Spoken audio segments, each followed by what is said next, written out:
ईरानी media के हवाले से बड़ी खबर है। मक्का से अपने लोगों को वापस बुला रहा है ईरान। मदीना से भी वापस लाने की तैयारी है। मक्का मदीना में ईरान के 9,000 लोग मौजूद हैं। यहां से अपने लोगों को वापस बुलाया जा रहा है क्योंकि ये तमाम देश निशाने पर भी हैं ईरान के। अब ईरान की जा रही है कि मक्का और मदीना में जो ईरान के लोग मौजूद हैं उन्हें वापस देश बुलाया जाए। 9,000 लोग हैं ईरानी जो मक्का और मदीना में मौजूद हैं और इनको वापस बुलाया जा रहा है। तो क्यों ये बुलाया जा रहा है, इसका दरअसल क्या मकसद है? क्या मक्का मदीना भी निशाने पर हैं ईरान के, क्योंकि सऊदी अरब लगातार निशाने पर है? ये अपने आप में फिर एक बड़ा सवाल है।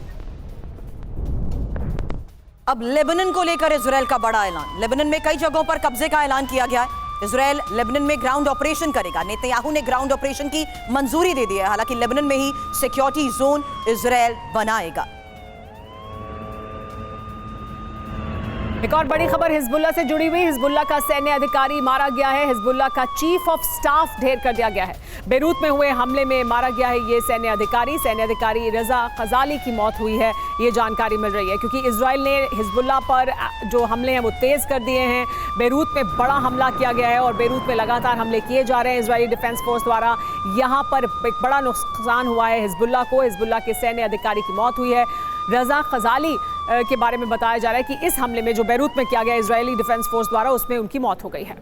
आपको बता दें हिजबुल्लाह के गढ़ में इजरायल इसलिए भी बड़े स्तर पर ऑपरेशन चला रहा है क्योंकि हाल ही में हिजबुल्लाह की तरफ से हाइफा पोर्ट को टारगेट किया गया और ये उसी का जवाबी हमला है कि ग्राउंड ऑपरेशन के डर से अब लेबनान में भी भगदड़ है। वहीं इजरायली सीमा से भाग रहे लेबनानी सैनिक, ये दावा किया जा रहा है। इजरायल ने ग्राउंड ऑपरेशन की बात कही है। बॉर्डर से भाग रहे हिजबुल्लाह के लड़ाके, क्योंकि ये साफ है कि जिस तरीके से हिजबुल्लाह ने हाइफा पोर्ट को टारगेट करते हुए इजरायल पर यह वार किया, तब से इजरायल अब हिजबुल्लाह के गढ़ और लेबनान में बड़े स्तर पर ऑपरेशंस को अंजाम दे रहा है। एक और बड़ी जानकारी ईरान से। ईरान के इस्फहान में इजरायली ड्रोन ध्वस्त कर दिया गया। इजरायली सेना ने गिराया है ड्रोन को।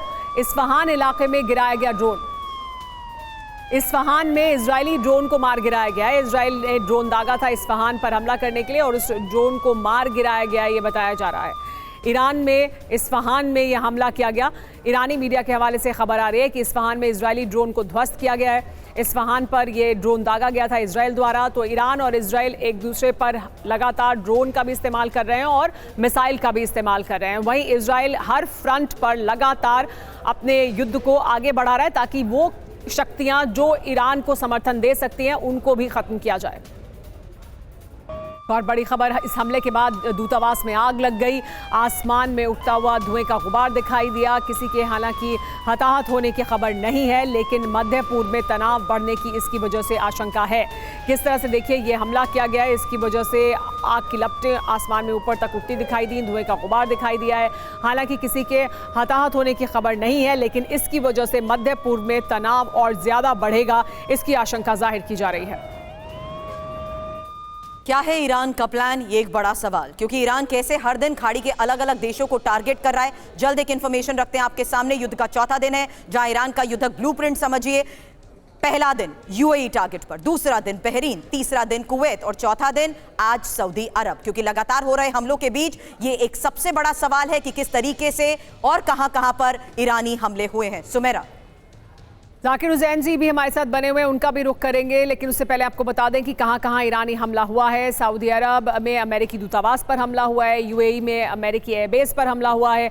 बहरीन में अमेरिकी समुद्री फ्लीट पर हमला हुआ है, यानी फ्लीट का जो हेडक्वार्टर था उस पर हमला हुआ है। 5th फ्लीट का हेडक्वार्टर था बहरीन में, वहां हमला किया गया।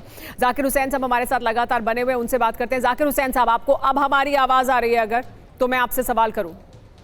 जी आ रही। जी, सवाल यह है कि दरअसल प्लान क्या है इजराइल का? इजराइल को लेकर टकर कार्लसन एक बड़ा दावा करते हैं। वो ये कहते हैं कि इजराइल के जो एजेंट्स हैं, मोसाद एजेंट्स, वो अरब देशों में मिले हैं, उनको पकड़ा गया है क्योंकि वहाँ वो एक बड़ी साजिश कर रहे थे बम धमाके करने की। यानी ये जो इस वक्त युद्ध का माहौल है, इसे और एस्केलेट करने की दरअसल क्या प्लान है नेतन्याहू का, इजराइल का?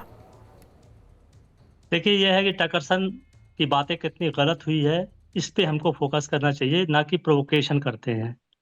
क्या वो गोदी पॉडकास्ट हैं? क्या किसी के कहने पे ये सारी पॉडकास्ट करते हैं कि ये जो बात कहते हैं वो प्रूव होती है बाद में? अगर ये बात सही है कि उनकी 99% बातें सही होती हैं, तो ये भी बात सही है। अब ये क्यों किया इजराइल ने?